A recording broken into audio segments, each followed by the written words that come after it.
I called my elders and I said, look, I'm taking it to the police. What did they say? Don't.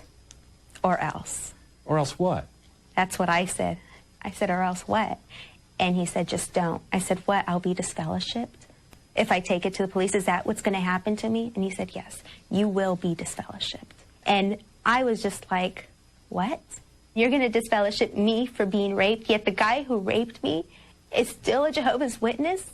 And they said, don't. Don't take it to the police. You will be condemned by God. They didn't care about what had happened. Everything they did was trying to hide the facts.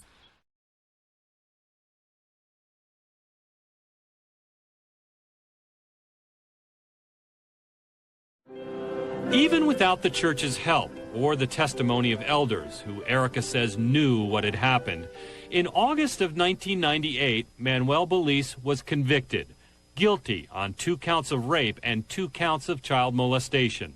He was sentenced to 11.5 years in prison. But 2 years into his term, his conviction was overturned on a technicality over how the jury had been selected.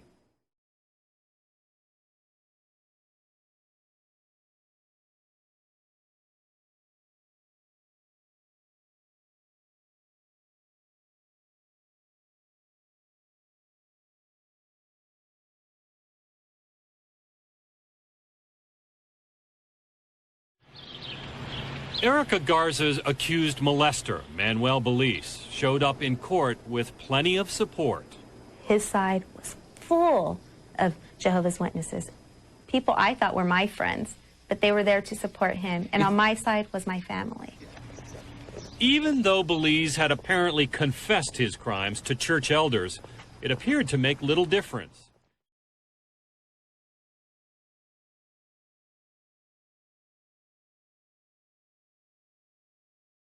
Did any of those elders, any of the people in the church, stand up and speak on your behalf? No.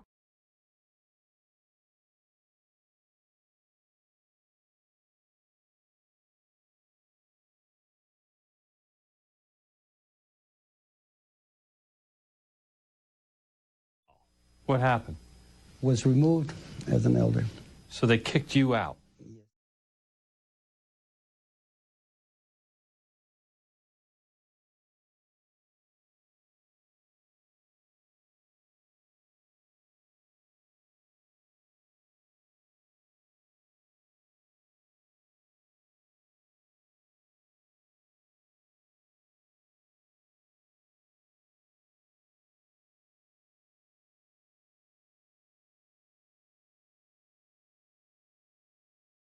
Other news now, it's emerged that allegations of child abuse by Jimmy Savile were reported to police as early as in 1963, but no action was taken.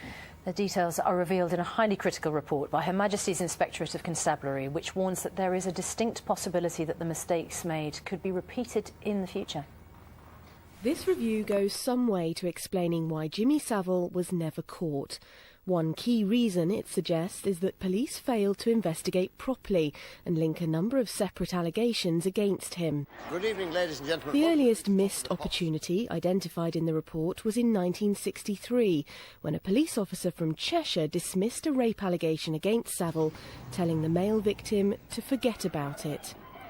A year later, the Metropolitan Police paedophile unit received intelligence that Savile had visited an address in London, used by girls absconding from Duncroft-approved school. But no record was found of any investigation. And a 60-page report into the police's failure to prosecute Jimmy Savile has concluded numerous mistakes were made, which allowed Savile to abuse hundreds of victims. Today's review says West Yorkshire Police should, at the very least, have had some allegations of abuse passed on by other forces, and says that more investigation is needed to establish why those records can't be traced.